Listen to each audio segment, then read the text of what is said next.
Imagine this: you're standing at the edge of yourself, staring into the vast unknown.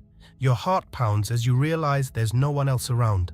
No familiar faces, no comforting voices, just you, and perhaps something greater waiting in the silence. This isn't just loneliness, this is sacred ground.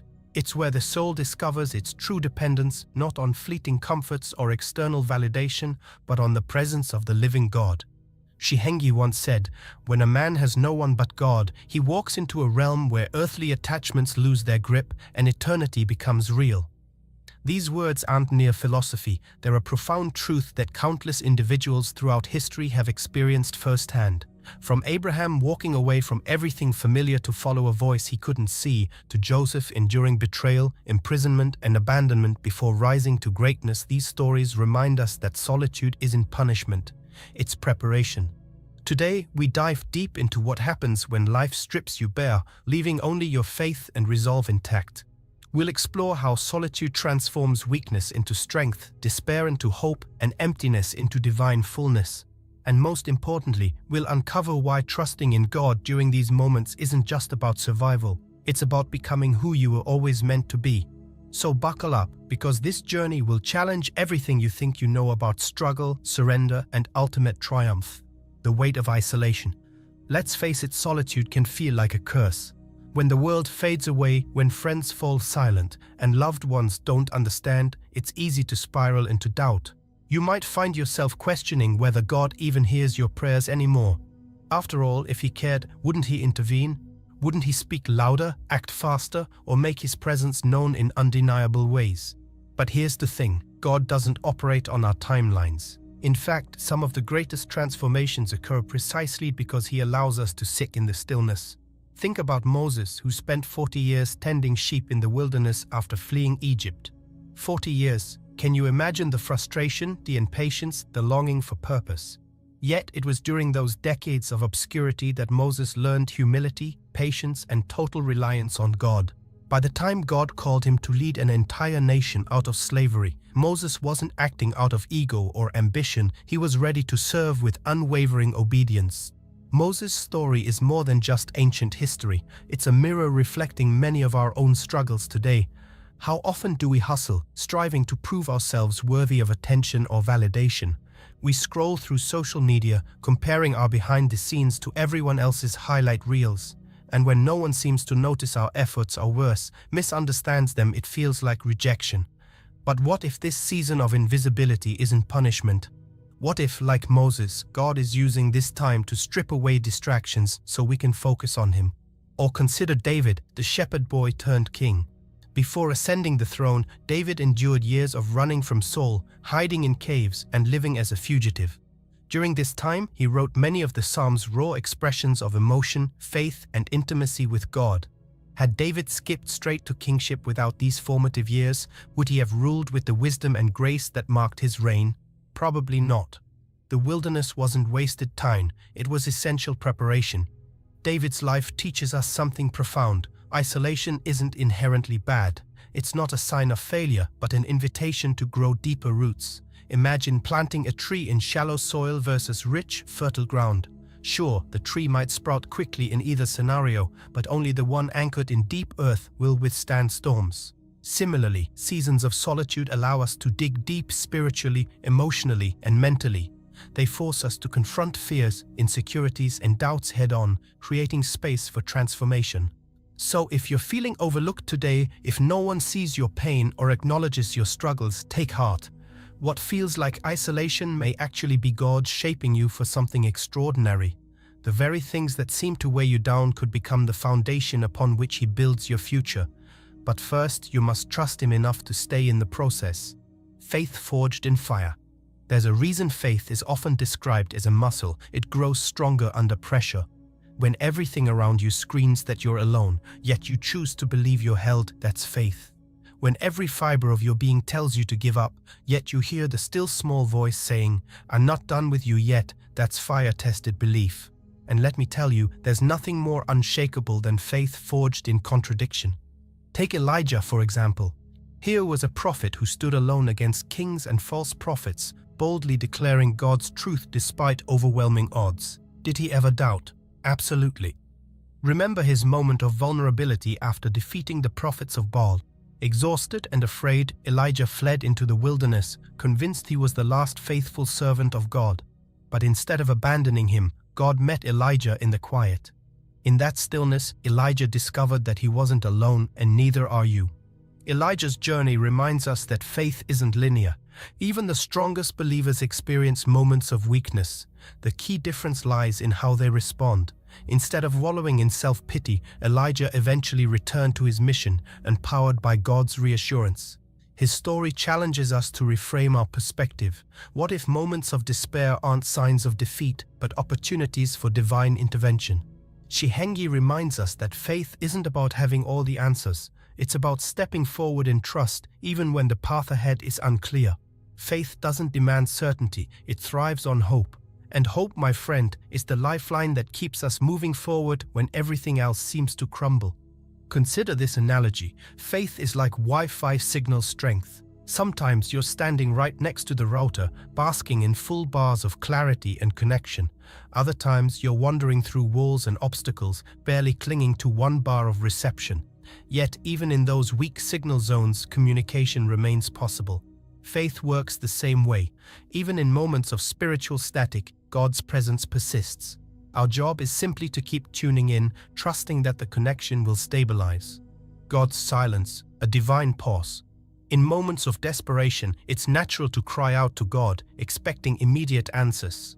But what happens when the heavens remain silent, when days turn into weeks and weeks into months, and still there's no response? It's tempting to assume that God has abandoned you, but nothing could be further from the truth. God's silence isn't neglect. It's a divine pause, a space where He allows you to grow, to trust, and to prepare for what's coming next. Throughout Scripture, we see examples of this. The Israelites waited centuries in Egypt, crying out for deliverance. Jesus himself experienced the silence of the Father in Gethsemane and on the cross. Yet, in both cases, God's timing proved perfect. His silence wasn't absence, it was anticipation. When you find yourself in a season of silence, resist the urge to fill the void with noise. Instead, lean into the stillness. Let it refine you, shape you, and align your heart with God's purposes. Because when He finally speaks, it will be at just the right moment, and His plan will unfold in ways you could never have imagined. Think of silence as a sculptor's chisel. Each stroke removes excess material, revealing the masterpiece hidden within. Every unanswered prayer, every delayed promise, every prolonged trial serves a purpose. These moments carve away pride, selfishness, and fear, leaving behind a purer version of yourself, a vessel better suited for God's work. Here's a practical exercise. Next time you feel frustrated by God's silence, write down 3 things you're learning during this season. Maybe it's patience, gratitude, or dependence on Him. Over time, you'll notice patterns emerging, lessons that wouldn't have taken root without the quiet.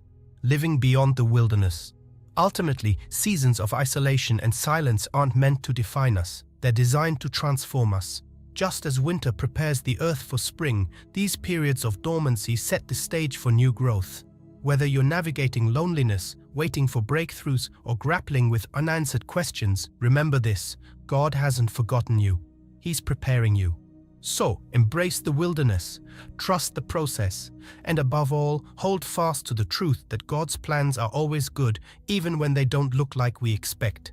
As Jeremiah 29:11 reminds us, "For I know the plans I have for you, declares the Lord, plans to prosper you and not to harm you, plans to give you hope and a future." Grace, the unseen strength. At some point, we all reach the end of ourselves. Exhausted, broken, and stripped of our own strength, we collapse under the weight of our burdens. And it's in these moments of complete surrender that we encounter God's grace. Not as a fragile consolation, but as an unstoppable force that lifts us up, carries us forward, and restores our hope. Grace isn't just a theological concept, it's the unseen hand that steadies us when we're about to fall.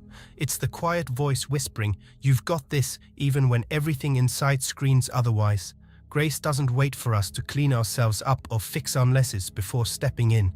No, grace meets us right where we are, flaws, failures, and all, and says, "Let me carry you through." Paul understood this better than most.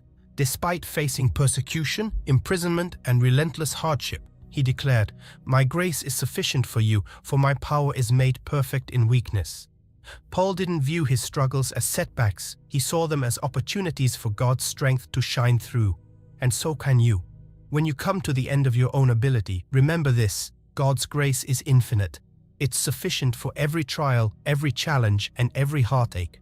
Think about it. What if your greatest weakness isn't a liability but a doorway?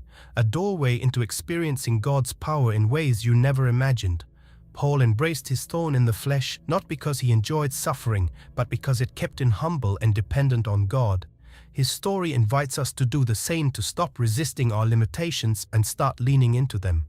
After all, it's often in our weakest moments that God shows up strongest. But let's be honest, grace can feel elusive. In the heat of pain or frustration, it's easy to overlook its presence. That's why cultivating awareness is crucial. Start paying attention to the small signs of grace around you.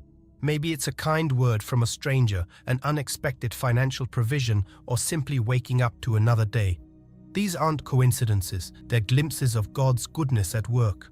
He has a practical way to embrace grace daily. Each morning, take 5 minutes to reflect on one area of your life where you need divine intervention. Then intentionally surrender control over that situation to God. Say something like, "God, I don't have what it takes to handle this alone. I trust you to move in your time and your way." This simple act of faith opens the door for grace to flow freely into your circumstances. Living in the overflow of grace. When we truly grasp the magnitude of God's grace, it changes everything. We no longer strive out of obligation or fear. Instead, we serve from a place of overflow. Grace empowers us to love others without keeping score, forgive those who hurt us, and extend compassion to people who may not deserve it. Why? Because we've been recipients of undeserved favor ourselves. Consider how different the world would look if everyone operated from this posture of grace. Imagine workplaces filled with encouragement rather than criticism, families rooted in understanding rather than judgment, and communities bound together by kindness rather than division. This vision starts with each of us choosing to live generously, extending the same grace we've received to those around us. Grace also teaches us patience, not just with others, but with ourselves. Too often, we beat ourselves up for mistakes, setbacks, or perceived shortcomings. But grace reminds us that growth is a process. It's okay to stumble along the way. What matters most is that we keep moving forward, trusting that God is shaping us into the person He created us to be. One powerful example of grace in action comes from Corrie ten Boom, a Holocaust survivor who forgave the Nazi guard responsible for her family's imprisonment. Her decision wasn't easy, nor was it immediate. It took years of wrestling with bitterness and pain before she could genuinely offer forgiveness. Yet when she finally did, it became a testament to the transformative power of grace. If Corrie could forgive such unimaginable atrocities, surely we can extend grace to the people and situations in our own lives. Call to action. Stay engaged. If this message resonated with you, I want to invite you to take the next step. Subscribe to this channel and hit the notification bell so you never miss an update. Share this video with someone who needs encouragement today and join the conversation in the comments below. Let's build a community rooted in faith, hope, and resilience. Together, we can navigate the storms of life, knowing that God is always with us, always working, and always preparing us for something greater. Remember, you are not disqualified, too far gone, or beyond repair. You are exactly where you need to be for a miracle to unfold. Keep believing, keep hoping, and keep trusting. Your best days are still ahead. And here's a final thought to carry with you. Grace isn't just something God gives, it's something He invites us to participate in. So go out and be a vessel of His grace. Whether it's offering a listening ear, sharing a meal, or simply smiling at someone having a tough day, let your actions reflect the love and mercy you've received. Because when we live in the overflow of grace, we become living proof that God's power is indeed made perfect in weakness. Your story isn't over. It's just beginning.